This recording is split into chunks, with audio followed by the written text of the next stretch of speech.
उत्तर खोजिरहन्छु मेरा हरेक प्रश्नहरूको। कार्यक्रम टक सो।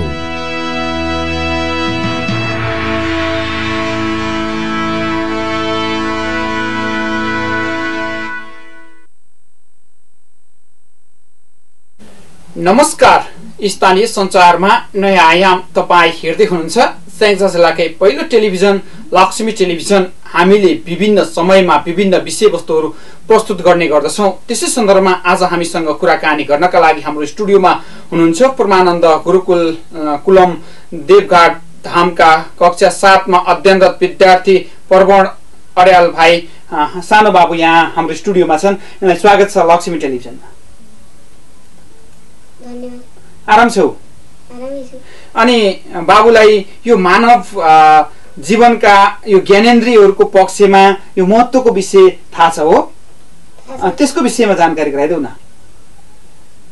शास्त्रै सुन्न भनेर कान बनिए, के गर्नु यी कुण्डल, दानै गर्न भनेर हात बनिए, बाला भिरी के फल, जिब्रो पढ्न र मन्त्र जप्न बनियो, न स्वादको खातिर यो चोला उपकार गर्न बनियो, श्रृङ्गारमा के छ र। अब यो तिमीलाई यो हरि स्तुति वन्दनाको सम्बन्धमा थाहा छ? जानकारी गराइदेऊ न। एउटौ शङ्ख कपाल भूषित करौ, मुक्तास्ति माला धरौ, देवौद्वारमा त्यसमा साननियौ, नागारीको वाहनौ, दुई दक्षौ बलि दक्ष यज्ञ मतनौ, श्री सैयजा वल्लभौ, पापम मे हारताम सदा हरिहरौ, श्री वत्स गङ्गाधरौ। गुरु वन्दना पनि थाहा छ तिमीलाई? गुरु वन्दना पनि जानकारी गराइदेऊ न। गुरु ब्रह्मा गुरु विष्णु गुरुदेवो महेश्वर, गुरु साक्षात् परम ब्रह्म तस्मै श्री गुरवे नमः। स्वस्तिक वाचन जानकारी छ? हजुर। त्यसको सन्दर्भमा जानकारी गराइदेऊ न। हरि ओम स्वस्ति न इन्द्रो वृद्धश्रवाः, स्वस्ति नः पूगा विश्ववेदाः, स्वस्ति नस्ताक्षो अरिष्टनेमिः, स्वस्ति नो बृहस्पतिर्ददातु। यो तिम्रो अहिले पछिल्लो समय गुरुकुलमा तिम्रो दैनिकी कसरी सञ्चालन हुने गरेको छ? तिम्रो दिनचर्या त्यसको सन्दर्भमा जानकारी गराउ न। हजुर, हामी चाहिँ बिहान 4 बजे उठिन्छ, अनि स्नान गरिन्छ, अनि जप होम गर्न बसिन्छ, अनि एकछिनपछि चाहिँ हामीले पढिन्छ। त्यसपछि हाम्रो छुट्टै नित्य कर्म हुन्छ, आरती गर्ने मन्दिरमा गएर 1 घण्टा चाहिँ त्यही आरती गरिन्छ। त्यसपछि आएर नास्ता हुन्छ, अनि त्यसपछि फेरि 2 घण्टासम्म हामीले पढ्नुपर्छ र 2 घण्टापछि हाम्रो विद्यालय सुरु हुन्छ। हामी विद्यालयमा 10 बजेसम्म पढ्छौँ। त्यसपछि हामी भोजनालयमा जान्छौँ। त्यसपछि 11 बजेपछि फेरि हाम्रो सुरु हुन्छ पढाइ। त्यसपछि 3 बजे फेरि सकिन्छ र हामी फेरि चिया खान जान्छौँ र चिया खाएर आएपछि फेरि हाम्रो 1 घण्टा जति खेल्ने समय हुन्छ। त्यसपछि फेरि हामी जप होम गर्नको लागि आधा घण्टासम्म जान्छौँ। त्यसपछि चाहिँ 15 मिनट जति फेरि हाम्रो बेलुकाको आरती हुनको लागि 15 मिनट जति हामी राम्रो कपडा लाउने पुस्तकहरू तयार पार्नको लागि हामीलाई 15 मिनट दिइन्छ र त्यसपछि हामी आरतीमा जाने गरिन्छ। आरतीबाट आएपछि फेरि भोजनालयमा गइन्छ। भोजनालयबाट आएको बेला 8:30 जति हुन्छ र त्यसपछि हामी गृह कार्य गर्न सुरु गर्छौँ र हामी 10 बजेपछि नै सुत्ने गर्छौँ। त्यहाँ बस्दा रमाइलो लागेको छ? यहाँ पढ्दाखेरि रमाइलो लाग्छ कि त्यहाँ पढ्दा रमाइलो लागेको छ? रमाइलो, उहीँ पढ्दा रमाइलो लाग्छ। जो साथीभाइहरूसँग रमाइलो छ, गुरुहरूले कसरी हेर्नुहुन्छ तिमीलाई? राम्रोसँग हेर्नुहुन्छ, एकदम राम्रोसँग पढाउनुहुन्छ। गुरु पनि PhD गरेको उहाँहरू गुरुहरू हुनुहुन्छ।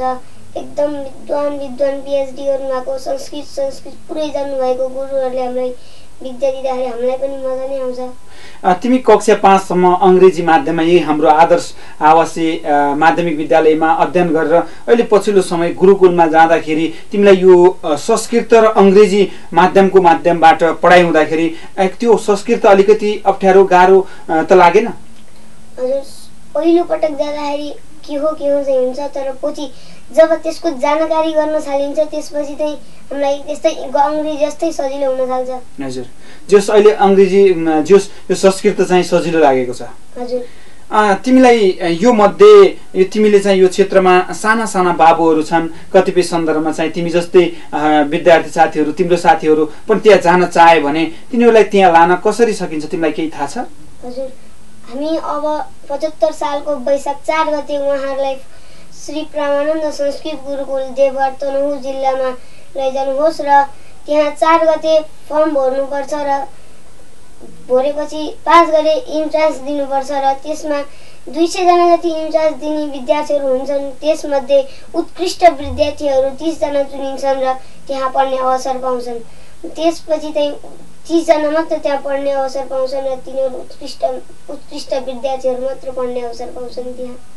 तिमी कहिलेकाहीँ हामीले टेलिभिजनमा विभिन्न सञ्चार माध्यमहरूमा पनि देख्ने गरिन्छ, सानोतिनो कार्यक्रमहरूमा अथवा यो गलेङ क्षेत्रका सानातिना कार्यक्रमहरूमा पनि तिमी गएर कविता मिठा मिठा कविताहरू वाचन गर्छौ। आज पनि यो बाबुलाई देखिसकेपछि, यो सानो चिट्ट परेको बाबुलाई देखिसकेपछि हाम्रो दर्शक महानुभावहरूले यो बाबुको मुखारबिन्दबाट चाहिँ कविता गए भन्दै हुन्थ्यो भन्ने लागेको हुनसक्छ। हाम्रो दर्शक महानुभावहरूलाई कविता पढेर सुनाइदेऊ न। हजुर, मेरो कविताको शीर्षक छ आमा, छन्द छ विधाता। निसामा चाँदनी हेर्दा हजुरको यादले रुन्छु, नपाएका खट्यो आमा म सम्झिँदै रुन्छु। नखाएमा खुवाउँथ्यौ अनेकै गीतमा रम्दै, म तिम्रो माथामा चुम्थे र तिम्रो काखमा बस्दै। आँखा खोज्दछन् आमा हजुरको स्नेहको काख, मलाई प्रेमले तिम्रो सुनौलो काखमा राख। रुँदैछन् नेत्रै आमा नरोऊ मात्र भन्देऊ, जहाँ बस्छौ उही प्यारो मलाई साथ लैजाऊ। एकदम मिठो छ नि यो त, आमाप्रति भक्तिभाव जागेर साँच्चै आमाको महत्त्व के हुन्छ भनेर लेखिएको। के साँच्चै तिमीलाई त्यहाँ गइसकेपछि आमाको न्यास्रो लागेर लेख्या त होइन? हजुर, सुरुमा गर्दाखेरि आमाको धेरै प्रेम हुन्छ र आमाको धेरै सम्झिँदाखेरि हाम्रो गुरुकुलमा कविता प्रतियोगिता हुन्छ र त्यति बेला हामीले आफ्नो आमाको परिचय गर्दाखेरि पनि आफूलाई गौरव ठानिन्छ। त्यही भएर मैले यो कविता लेखेको। जेस आफ्नो आमालाई सम्झेर त्यहाँनिर लेखेको वास्तविक छ जीवनसँग। जेस आफ्नो भोगाई त्यहाँनिर गइसकेपछि जे कुरा पायो त्यो कुरालाई चाहिँ ठ्याक्कै कविताको माध्यमबाट उतारेको हो। हजुर, तिमीलाई चाहिँ यो स्वस्ति वाचन गर्न आउँछ? हजुर, स्वस्ति वाचनको विषयमा जानकारी छ? हजुर, भन्देऊ न। हरि ओम स्वस्ति न इन्द्रो वृद्धश्रवाः, स्वस्ति नः पूषा विश्ववेदाः, स्वस्ति नस्तार्क्ष्यो अरिष्टनेमिः, स्वस्ति नो बृहस्पतिर्दधातु। धन्यवाद। तिमीलाई यो गुरुकुलमा जाने इच्छा हो या कसै बाबाले मम्मीले चाहिँ पठाउनु भएको के छ? त्यहाँ कसरी गयौ त्यहाँ? हजुर, मेरो यसो टिभीतिर हेर्दाखेरि पनि धेरै धार्मिक संस्कृतहरू आए अनि मलाई चाहिँ रुचि पर्यो। कस्तो रहेछ यो संस्कृत भन्ने मलाई रुचि पर्यो र मैले बाबा आमालाई सोधेर म गएको हुँ त्यहाँ। जस तिमीलाई त्यो टेलिभिजनबाट देखेको धार्मिक कार्यक्रमले अथवा त्यहाँको विषयवस्तुले त्यहाँ जाने इच्छा लाग्यो। अनि संस्कृत पढिसकेपछि भविष्यमा के बन्छु भन्ने जस्तो लाग्छ? हजुर, म चाहिँ ठुलो मान्छे जस्तै उहाँ हुनुहुन्छ चैतन्य कृष्ण गुरुजी, उहाँ जस्तै ठुलो मान्छे भएर नेपालमा मबाट कुनै मान्छेले प्रेरणा पाओस् भन्ने गरी ठुलो मान्छे हुन चाहन्छु। तिमी जस्तै साना साना बाबु नानीहरू छन् जसले तिमी जस्तै कुनै आस्था च्यानलहरू अथवा चाहिँ धार्मिक च्यानलहरू हेरेर बसेका छन्। अहिले हामीलाई लक्ष्मी टेलिभिजन तिमी प्रत्यक्ष हुँदाखेरि हेरिरहेका छन्। यस्तो सानो बाबु हेर्दाखेरि सानो भए पनि धेरै कुराहरू जानेको बुझेको, उनीहरूलाई पनि त्यस्तै जान्ने इच्छा लागेको हुनसक्छ। ती बाबुहरू तिमीसँग सम्पर्कमा आए अथवा तिमीले त्यहाँ कसरी जान सकिन्छ भनेर भन्न पर्यो भने त्यस्तो साथीहरूलाई तिमी कसरी जान सकिन्छ भनिदिन्छौ? हजुरहरू कुनै गरिब हुनुहुन्छ भने अथवा गरिब भए पनि कुनै चिन्ता लिनु पर्दैन। उहाँ गरिबहरूलाई पनि पुरै व्यवस्था मिलेको हुन्छ। हामी जस्तालाई त सबै व्यवस्था मिलेको हुन्छ, तर गरिबहरूलाई पनि सबै व्यवस्था मिलेको हुन्छ। उहाँ राम्रोसँग पढ्न पाइन्छ, खान पाइन्छ। उहाँ गरिबहरूलाई चाहिँ उहाँ हाम्रो स्वामीजीले हाम्रो सङ्कल्पले सङ्कलन गरेको दान सङ्कल्पबाट चाहिँ गरिबहरूले चलाउनुहुन्छ। त्यही भएर गरिबहरू भएको पनि पढ्न जान सक्छन्। त्यहाँ के सुविधाहरू छन् तिमीहरू पढिसकेपछि अथवा पढ्नका लागि, खेल्नका लागि अथवा विभिन्न कुराहरूमा त्यहाँ के कस्ता सुविधाहरू छन्? पुस्तकालयहरू छन् छैनन्? खाना बस्नका लागि छुट्टै व्यवस्थापन छ कि छैन? त्यहाँको के कस्तो खालको व्यवस्थापन छ त्यो सन्दर्भमा जानकारी गराउन। हजुर, यहाँभन्दा धेरै राम्रो छ। उहाँ पुस्तकालय छन्, खेल्नेहरू सबै सामग्रीहरू छन्। हामी खेल्न मनलाई खेल्न पाइन्छ, पुस्तिकाहरू पढ्न मनलाई पुस्तकालयमा गएर पढ्न सकिन्छ। र हाम्रो भान्सा पनि छुट्टै छ, एकदम स्वच्छ खाना, कुनै यस्ता मांसाहारीहरू कुनै पनि खानुहुन्न, एकदम स्वच्छ हुन्छ। हाम्रो धार्मिकतिर गएको यो हाम्रो गुरुकुलमा त्यस्तो गुरुकुलमा पढ्न पाइन्छ। यो संस्कृत पढाइका अतिरिक्त अरू के विषयहरू त्यहाँ पढाइ हुन्छ? संस्कृत बाहेक चाहिँ त्यहाँ अङ्ग्रेजी, गणित, सामाजिक र नेपाली पढाइ हुन्छ। अनि त्यसपछि गएर गुरुकुलमा अहिले तिमीलाई त्यहाँका गुरुहरूले, त्यहाँको साथीहरूले गर्ने व्यवहार तिमीलाई कस्तो लाग्छ? एकदम राम्रो छ। सबै एकदम राम्रा गुरुहरू हुनुहुन्छ। साथीहरू पनि एकदम प्रेमिला छन्। एकदम साथीहरू पनि मिल्ने जस्ता, यहाँका जस्ता कोही हुँदैनन्। उहाँ जति फटा भए पनि उहाँ गएपछि उहाँको हाम्रो स्वामीजीको चरणमा पुगेपछि चाहिँ सबै विद्यार्थीहरू राम्रोसँग बसेर आफ्नो पहिलाको नराम्रो बानीलाई बिर्सेर राम्रो बानी बनाएर त्यहाँ बस्छन्। त्यही भएर त्यहाँका विद्यार्थी सबै राम्रा हुन्छन्, प्रेमिला हुन्छन्। अहिले कति मिठो कविता भनेको तिमीले है। अझै पनि हाम्रो दर्शकहरूले फेरि अझै यस्तो मिठो कविताहरू तिम्रो जीवनसँग साँच्चै वास्तविक घटेको घटनासँग जोडिएर थियो। अनि तिमी त यो कविता प्रतियोगितामा पनि त्यहाँ गुरुहरूले राखेको कविता प्रतियोगिता भने फर्स्ट, सेकेन्ड अथवा चाहिँ प्रथम, दोस्रो स्थान ल्याउने गर्छौ रे भन्ने सुनेको थियो। त्यस्तै सन्दर्भमा तिमी प्रथम भएको, तिमीलाई एकदम तिमी आफैले लेखेर पनि मन परेको कविता छ? हजुर, सुनाइदेऊ न। उहाँ चाहिँ म पहिला चाहिँ जाँदाखेरि नेतालाई गाली गरेर चाहिँ एउटा उपजाति छन्दमा लेखेको थिएँ। एक चाहिँ एकदम कमेडी भनेको थियो। त्यति बेला मैले लेखेको यो कविता हो। दाँतै नमाज्ने अतियो रहेछ, प्रचण्ड फोहोरी सदा भएछ। नेता भनौँ या कुखुरा भनौँ म, दुवै छ उस्तै कसरी कहूँ म। बानी नराम्रो उचाको छ कस्तो, भैँसी र बाँसो शरीरै छ त्यसको। चल्दै बसेको छ यहाँ सदा नै, नबस्छ त्यो चल्न बिदाका नामै। हात्ती र हिप्पो सुँगुरै छ मोटो, त्यो भ्यागुतो हो अति नै छ छोटो। मुसो सदा सिंह लुगा छ मैला, छयो गणौला भुसुना छ पहिला। रहेछ त्यो बाँदर भालु बाघ, त्यो हो सदा कुकुर नित्य काग। देख्दा भिकारी दुःख भो मलाई, दिनेछु 1 रुपियाँ तँलाई। धन्यवाद। कति मिठो कविताहरू बाबुको। अनि यस्तो कविताहरू प्रतियोगितामा आफू चाहिँ त्यो प्रतियोगिताहरूमा प्रथम हुँदा, दोस्रो हुँदा कस्तो अनुभूति हुन्छ? राम्रो अनुभूति हुन्छ। उहाँका विद्वान गुरुजीहरूले हामीलाई सम्मान गर्दाखेरि आफू पनि एकदम प्रेम हुन्छ। गुरुजीहरूमा पनि एकदम उत्कृष्ट मानिन्छ। आफैलाई नै उत्कृष्ट मानिन्छ। विद्वान गुरुजीहरूबाट यस्तो सम्मान पाउँदाखेरि आफूलाई पनि एकदम गौरव मानिन्छ। तिमीलाई यो धर्म पापको विषयमा केही जानकारी छ? हजुर, के छ?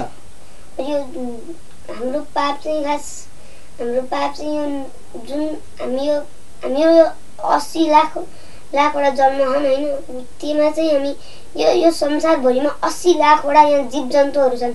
हामीले कमिला मार्यो भने अर्को जन्ममा अरू केही पनि नमार्किन एउटा कमिला पनि मार्यो भने त्यो अर्को जन्ममा कमिला बन्न सकिन्छ। त्यही भएर हामी सकेसम्म त अर्को जन्ममा जन्मिँदै नजन्मिने पनि गर्न सकिन्छ।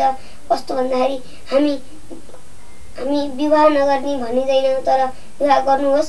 तर जब 75 वर्षको हुनुभयो त्यसपछि जानुहोस्, घर परिवार सबै त्यागेर जानुहोस्। एकदम धार्मिक हुनुहोस्, रातो कपडा लगाउनुहोस्, नराम्रो केही लसुन प्याज केही पनि नखाने भएर बस्नुहोस्। गण्डकीमा गएर नुहाउनुहोस्। हजुर शुद्ध हुनुहुन्छ र हजुरले अर्को जन्ममा जन्मिनु पनि पर्दैन र हजुर भगवत देवता भएर बस्नु पाउनुहुन्छ स्वर्गलोकमा। तिमी जस्तै कतिपय विद्यार्थी साथीहरू तिमीलाई हेरेर बसिरहेका छन्। तिमी जस्तै अनुशासित बन्न, तिमी जस्तै धार्मिक बन्नका लागि के सुझाव दिन्छौ? हजुरले पहिलो कुरो यो मांसाहारी छोडिदिनु होला। हजुरले थाहा तर हजुर छोड्न सक्नुहुन्न, तर एकैचोटि नछोड्नु होला। हजुरले सक्नुहुन्न, तर थोरै गरेर सुरुमा एउटा मात्र पिस खानु, थोरै गरेर केही पनि नखाने हुनु। लास्टमा गएर हजुरले लसुन प्याज केही पनि नखाने हुनु, हजुर शुद्ध हुनु।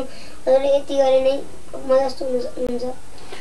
जोस् तिमीले धेरै कुराहरू जानेका छौ, अझै पनि तिमी जस्तै साथीहरू यस्तै बन्नका लागि त्यहाँ साथीहरूको नित्य कर्म, त्यहाँको साथीहरूको त्यहाँ गइसकेपछि जुन गुरुहरूले दिने प्रेरणा, तिम्रो गुरुहरूलाई के भन्न चाहन्छौ? जो तिमीलाई चाहिँ अहिले यहाँसम्म ल्याउनु भयो, तिमीलाई त्यहाँ रहेर माया गर्नुहुन्छ, जसले हामीलाई अहिले तिमीलाई त्यहाँ हेरेर बस्नुहुन्छ है, युट्युबको माध्यमबाट अथवा चाहिँ हाम्रो विभिन्न टेलिभिजनको माध्यमबाट तिम्रो गुरुलाई चाहिँ अहिले यहाँबाट सम्झिनु पर्दा कसरी सम्झिन्छौ? मलाई यहाँसम्म ल्याइदिनु भएको गुरुजीलाई धेरै धन्यवाद दिन चाहन्छु। म जब ठुलो मान्छे हुन्छु मेरो गुरुजीलाई मैले एकदम सम्मान गर्छु, जति ठुलो भए पनि। तर मेरो गुरुजीहरूलाई मैले कहिले पनि बिर्सिन्न। जुन गुरुजीले हामीलाई यहाँसम्म पुर्याउनु भएको छ उहाँ गुरुजीलाई त मैले एकदम धन्यवाद दिन चाहन्छु। कस्तो हुन्छ त्यहाँ संस्कार गर्ने, गुरुलाई संस्कार गर्ने परिपाटी कस्तो हुन्छ त्यहाँ? हजुर, गुरुले देख्ने उहाँ मेन गुरु हुनुहुन्छ, उहाँलाई चाहिँ सकेसम्म चाहिँ अलिक धार्मिकहरू मान्छेले ढोक्छन्, तर कोही मान्छेहरूले नमस्ते गर्छन् भन्छन्, तर हामी चाहिँ ढोकेर एकदम सकिन्न भने चाहिँ नमस्कार गर्नु होला, तर हामीले चाहिँ ढोक्छौँ गुरुजीहरूलाई। कुनै ठाउँ यस्तो हुन्छ तर ढोक्न मिल्दैन, त्यसमा नारायण भनेर पनि हामीले चलाउँछौँ। हामीलाई पढाउने गुरुजीहरूलाई चाहिँ हामीले ढोक्नु चाहिँ अलि मिल्दैन, त्यही भएर हामीले उहाँलाई नारायण भनेर सम्मान गर्छौँ। जोस् तिम्रो आफ्नो परिभाषामा अथवा तिमीले जानेको परिभाषामा धर्म केलाई भन्छ त्यो थाहा छ तिमीलाई? धर्म भनेको यो हाम्रो पहिला चारवटा युग हुन्छ होइन, चारवटा युगमा चाहिँ अहिलेको युग चाहिँ सबभन्दा नराम्रो सत्य युग भनेको चाहिँ पुरै धार्मिकहरू भएको, कुनै असत्य थिएनन्। अहिले चाहिँ अहिलेका हाम्रा यी मानिसहरूले भगवान्लाई अब भगवान्ले नै बाख्राहरू बनाउनु भएको छ भने भगवान्ले नै त्यही बाख्रा चढाउँछन् भन्ने त्यस्ता भएका छन् अब अहिलेको कलियुगमा। त्यही भएर हाम्रो अहिलेको कलियुग एकदम शैतान कलियुग भएको छ। अहिलेको कलियुग हामीले सत्य युग जस्तो बनाउन सक्यौँ भने हाम्रो यो देशका सबै मान्छेहरू, पुरै ब्रह्माण्डका सबै मान्छेहरू हामी जस्तै बन्न सकिन्छ। जोस् धर्म गर्नका लागि अथवा चाहिँ हामीले पाप नगर्नका लागि के गर्न सकिन्छ केही थाहा छ तिमीलाई? हजुर, हामीले धेरै जस्तो कुलाइन पूजा गरिन्छ, त्यसमा चाहिँ हामीले भगवान्लाई चाहिँ हामीले रगत चढाइन्छ।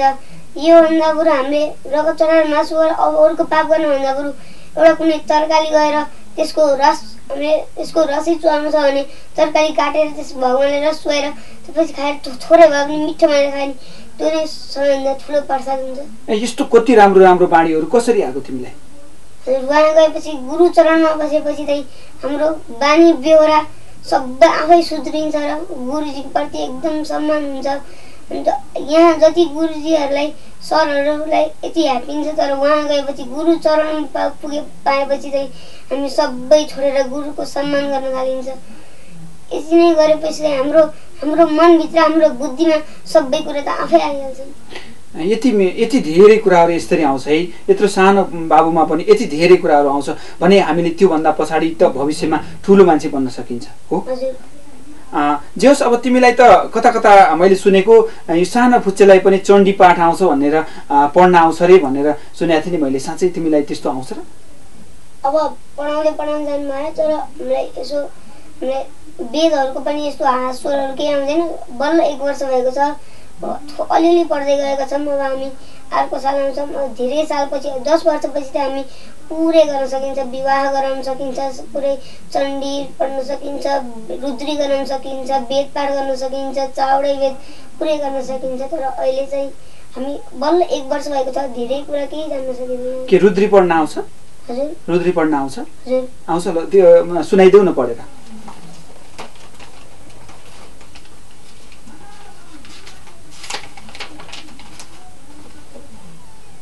हजुर, म रुद्रीको प्रथम अध्याय पढ्दैछु। हरि ओम गणानां त्वा गणपतिगुं हवामहे प्रियाणां त्वा प्रियपतिगुं हवामहे निधीनां त्वा निधिपतिगुं हवामहे प्रियाणां त्वा प्रियपतिगुं हवामहे आहमजानिगर्भधमा त्वमजासिगर्भधम्मा गायत्री तिष्ठुजगत् निष्ठुपङ्क्या सह प्रियतिस्नेहा ककुप्सूचिभिः सम्यन्तु त्वा द्विपदाद्याश्च चतुष्पदाः त्रिपदाद्याश्च गत्पदाः विच्छन्दाद्याश्च सच्छन्दाः सूचिभिः सम्यन्तुतः स्वस्तोमाः सच्छन्दस आवृतः सप्रमारेखयः सप्तदेव्याः पूर्वेकां पन्थामनुदिश्य धीर अनुवाले धीरेरथ्यो नस्मिन् जाग्रतो दूरमुदैति देवन्तो सुप्त्यस्थतथैवैति दुरङ्गमं ज्योतिखां ज्योतिरेकान्तन्मे मनः शिवसङ्कल्पमस्तु येन कर्माण्यपशो मणिक्षीणो जने कृण्वन्ति विदते कुधीरा यदा पूर्वं यक्षमन्तः त्रादानां तन्मे मनः शिवसङ्कल्पमस्तु यत्प्रज्ञानमुसते तो ज्योतिरन्तरमृतं प्रदासु यस्मान्नरजे किञ्चन कर्म क्रियते तन्मे मनः शिवसङ्कल्पमस्तु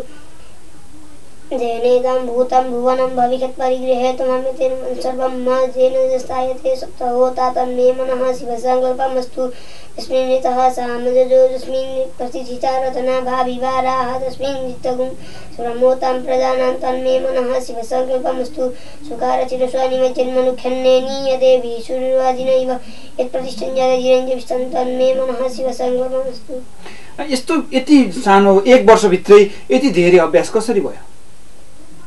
हजुर वहाँ गएर सुरुतिर पढ्दा एकदम गाह्रो हुन्छ यहाँभन्दा, तर हामी जब पछि आएपछि हामीले जब सुरुतिर प्रथम अध्यायहरू हेरिन्छ त्यसपछि यो हाम्रो यो नेपालीभन्दा धेरै फरक हुन्छ। जस्तै सलाई ख भनिन्छ, रेलाई क्रे भनिन्छ, यस्तो धेरै फरक हुन्छ। सुरुतिर पढ्न एकदम अप्ठ्यारो हुन्छ, तर 1-2 अध्यायहरू पढेपछि चाहिँ सजिलो हुन्छ।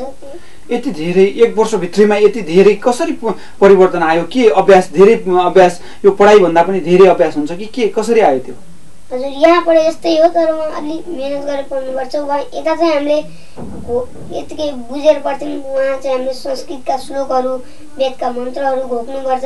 बिहान उठ्ने बित्तिकै जब तरो ताजा भइन्छ त्यति बेला घोकेको सबैभन्दा छिटो कण्ठ हुन्छ र हामीले धेरै जस्तो त्यही बेला घोकिन्छ। घोक्ने हो कि पढेर कण्ठ पार्ने हो कि के छ त्यसको व्यवस्थापन? सुरुमा गुरु उच्चारण हुन्छ, गुरुले उच्चारण गरिसकेपछि मात्र यो पढ्ने भनिन्छ र हामीले जब गुरु उच्चारण गरिसकेपछि हामीले यो मन्त्र हामीले पढिन्छ र पछि बिहानको तरो ताजा भएको बेलामा हामीले यो कण्ठ गरिन्छ। तिमीलाई यो क्षेत्रमा यो जुन गुरुकुलतर्फ जानका लागि प्रेरणा कसले दियो? कसको प्रेरणा छ? कसलाई धन्यवाद दिन चाहन्छु?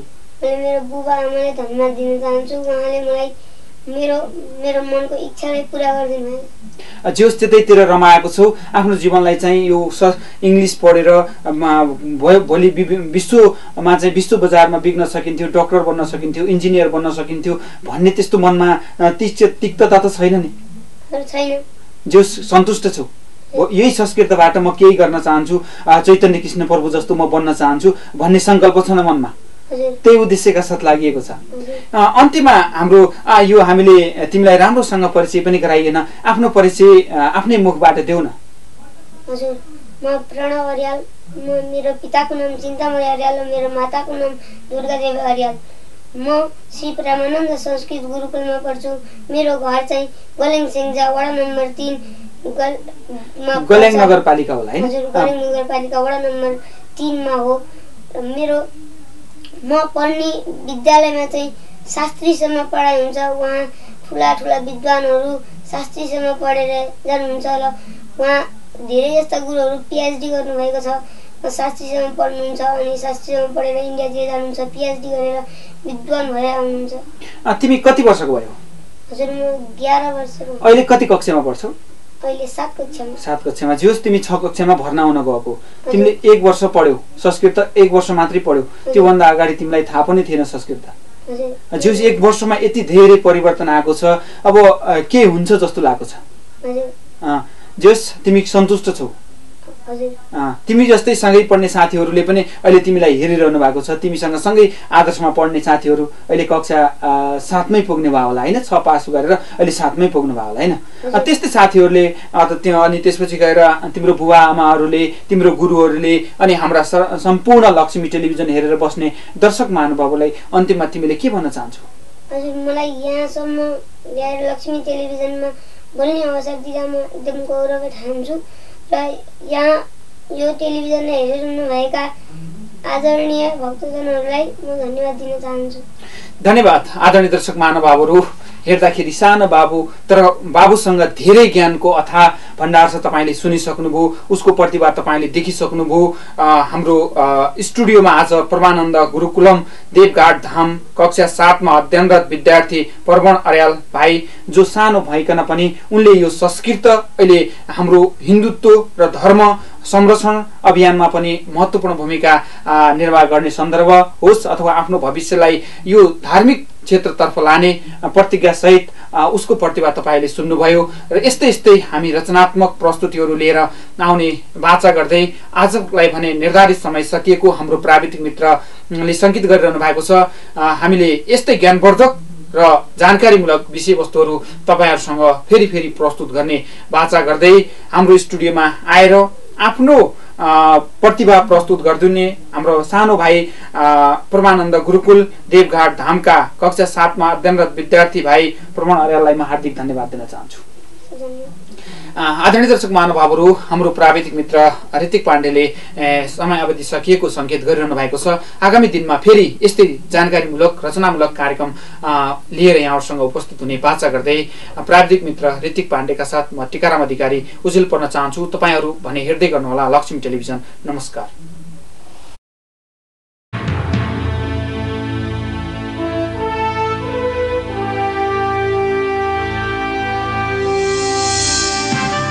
म उत्तर खोजिरहन्छु मेरा हरेक प्रश्नहरूको।